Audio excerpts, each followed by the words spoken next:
Hello and welcome दोस्तों, स्वागत है आपका हमारे यूट्यूब चैनल में। दोस्तों, आज की इस वीडियो में हम बात करने वाले हैं BA third year English literature के थर्ड पेपर के एक इम्पॉर्टेंट क्वेश्चन के बारे में, जो कि है right a short note on the Victorian compromise.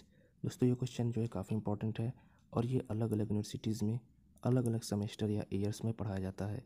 Competitive nature की दृष्टि से भी ये इंपॉर्टेंट होता है।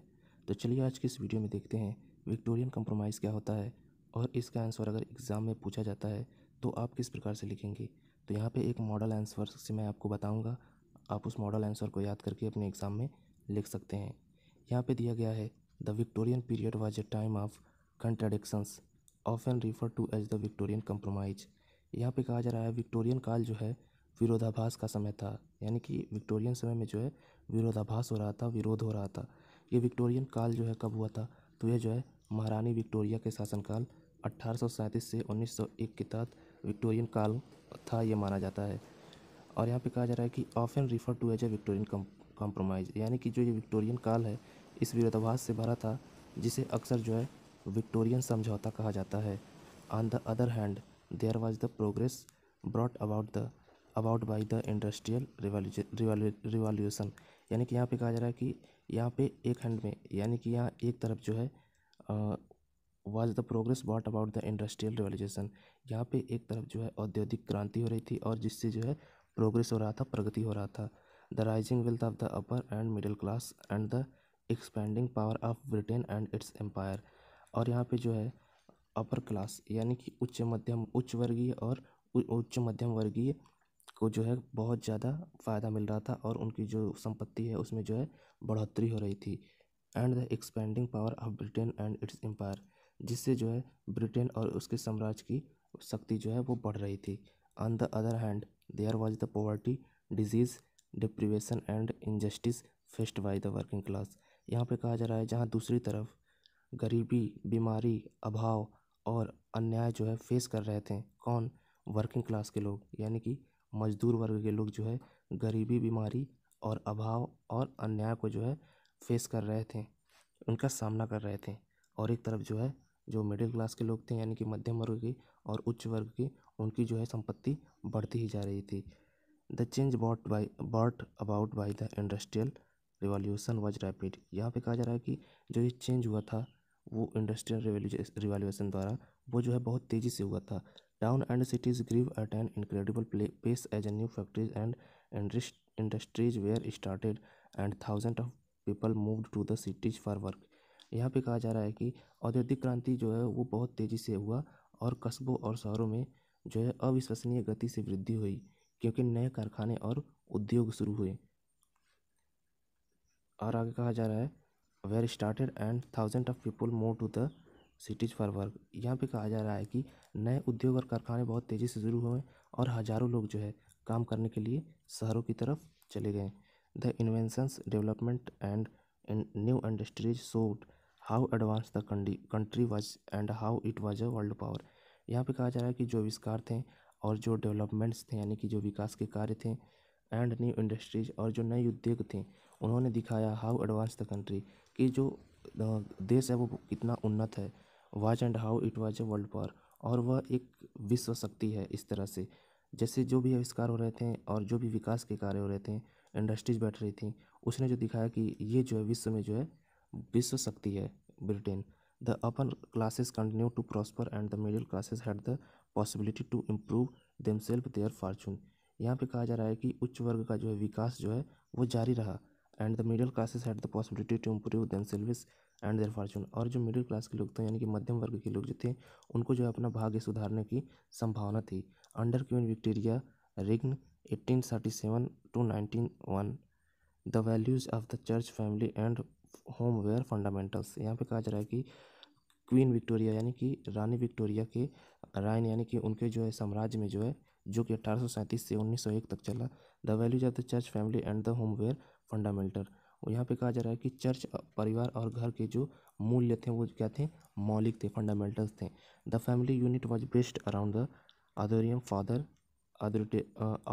ऑदरिटेरियन father with the mother in the submissive role. यहाँ पे कहा जा रहा है कि जो फैमिली थी, जो परिवार थी, उसकी जो है इकाई, यानी कि मूल बात जो थी वो थी कि पिता जो है वो सत्तावादी होता था और माता जो है वो एक विनम्र भूमिका यानी कि नम्र भाव में रहती थी। मोरालिटी एंड रिस्पेक्टेबिलिटी वेयर की एंड सोसाइटी बिकम ऑलमोस्ट प्यूरिटेनिकल। यहाँ पे कहा जा रहा है कि मौलिकता और इज्जत, यानी कि यहाँ पे कहा जा रहा है कि जो मौलिक बातें थीं और सम्मान की बातें थीं वो जो है महत्वपूर्ण थीं सोसाइटी के लिए। बिकम ऑलमोस्ट प्यूरिटेनिकल, यानी कि इससे जो है समाज लगभग शुद्धतावादी हो गया, यानी कि समाज जो है शुद्ध हो गया था, क्योंकि जो समाज में जो है मौलिकतावादी और सम्मान जो है वो प्रमुख थे। आगे चलिए देखते हैं। Monuments and buildings were constructed to celebrate civic identity and pride.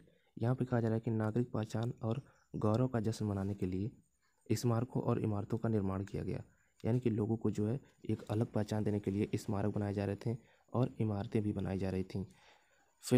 philanthropy and charity were important. So libraries, wash houses, and swimming bath were also built to allow member of the working classes to improve themselves.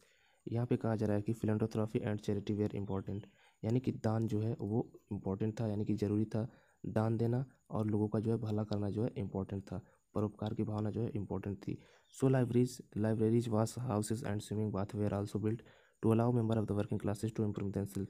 इसीलिए जो है परोपकार की भावना से ही जो है पुस्तकालय यानी कि लाइब्रेरीज, वाश हाउस यानी कि जो उस धोने होने के घर थे वो, और स्विमिंग यानी कि जो स्विमिंग पूल था, स्विमिंग बाथ था, वो जहाँ पे स्विमिंग में करते थे लोग, नहाते थे लोग, वो बनाए गए और अलाउ किए गए, यानी कि उनको भी अनुमति दिया गया किनको, जो वर्किंग क्लास से आते थे यानी कि मजदूर क्लास से आते थे, ताकि उनकी जो स्थिति है वो सुधर सके, वो लोग अपने आप को अच्छा बना सकें।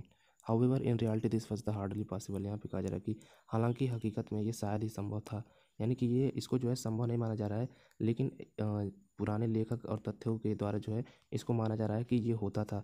लेकिन जिस प्रकार से समाज में उच्च मध्यम वर्गीय और उच्च वर्गीय के लोग जो है केवल सफल हो रहे थे, और जो वर्किंग क्लास थी, मजदूर वर्ग थी, वो लोग परेशान थे, तो ऐसा होना मुश्किल माना जा रहा है। इसलिए यहाँ पे कहा जा रहा है कि हालांकि शायद ही यह संभव था। The mortality rate, disease and deprivation faced by the working classes in Victorian town and cities across the country were some of the worst in the civilized world।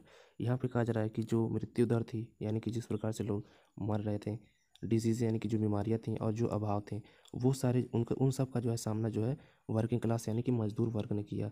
In Victorian town and cities across the country were some of the worst in the civilise country.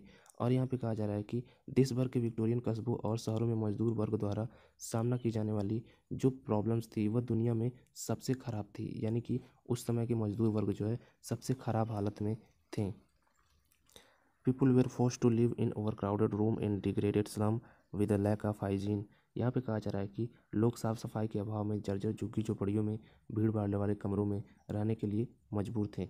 Young childrens were force to work for example in textile mill, mines and as chimney sweeps and poverty and डेप्थ were consider crime to be punished with imprisonment.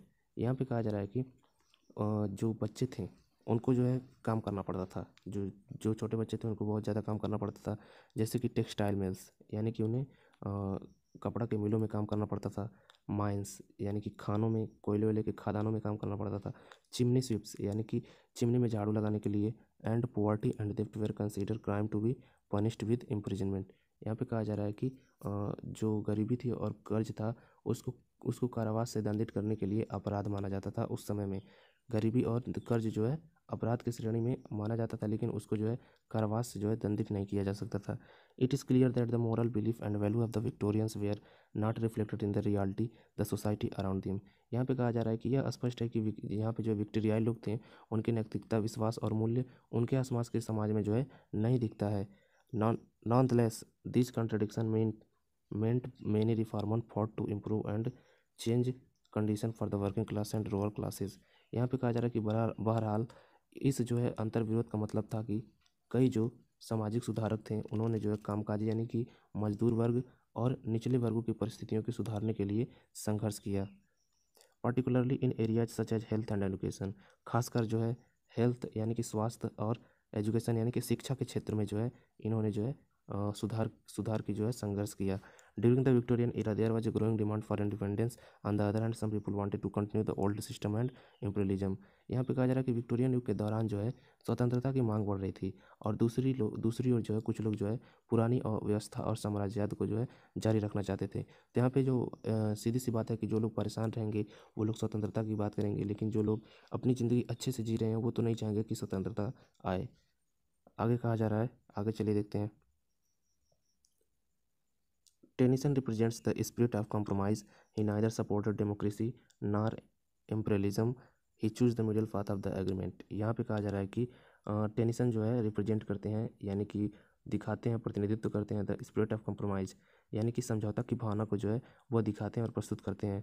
अपने poetic talent के द्वारा, अपने poems, drama के द्वारा जो है लेखकों ने विक्टोरियन कॉम्प्रोमाइज़ के ऊपर बहुत सारे लेख लिखे हैं, जिससे कि जो है यह बहुत ही ज़्यादा प्रचलन में आया। तो वही यहाँ पे कहा जा रहा है कि Tennyson represents the spirit of compromise, यानी कि टेनिसन ने जो है स्पिरिट ऑफ कॉम्प्रोमाइज़ को जो है रिप्रेजेंट किया, उसको प्रतिनिधित्व किया।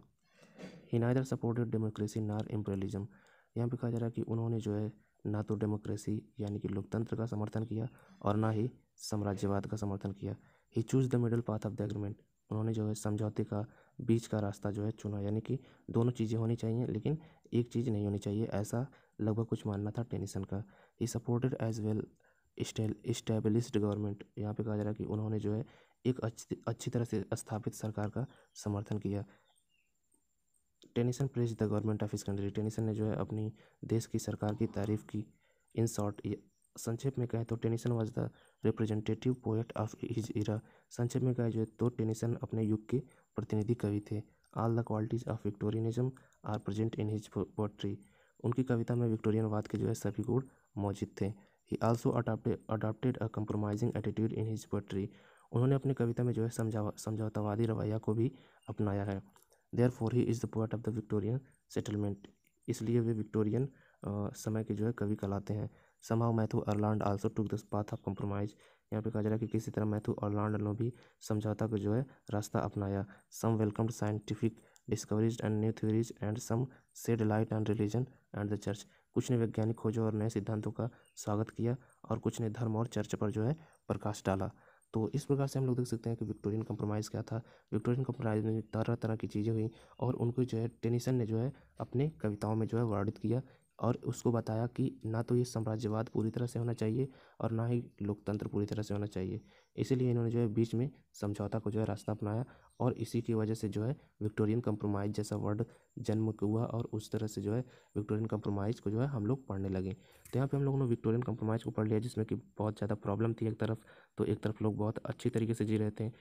और यहाँ पर टेनिसन जो है अपने युग के जो है प्रतिनिधि कवि थे, इन्होंने जो है अपने युग की कविताओं और सारी जो इनकी रचनाएं थे उनके माध्यम से विक्टोरियन काल की सारी जो प्रॉब्लम्स वगैरह थे उनको दिखाई। तो इसलिए इनको उस काल का रिप्रेजेंटेटिव्स यानी कि एक तरह से उनको प्रतिनिधित्व करने का कवि माना जा सकता है। तो उम्मीद करता हूँ आपको विक्टोरियन कंप्रोमाइज़ अच्छी तरीके से समझ में आ गया होगा और आप समझ चुके होंगे कि विक्टोरियन कंप्रोमाइज़ क्या होता है और एग्ज़ाम में आप अपने अच्छे तरीके से इसको लिख पाएंगे। तो मिलते हैं आपसे नेक्स्ट वीडियो में, तब तक के लिए आपका वीडियो देखने के लिए धन्यवाद।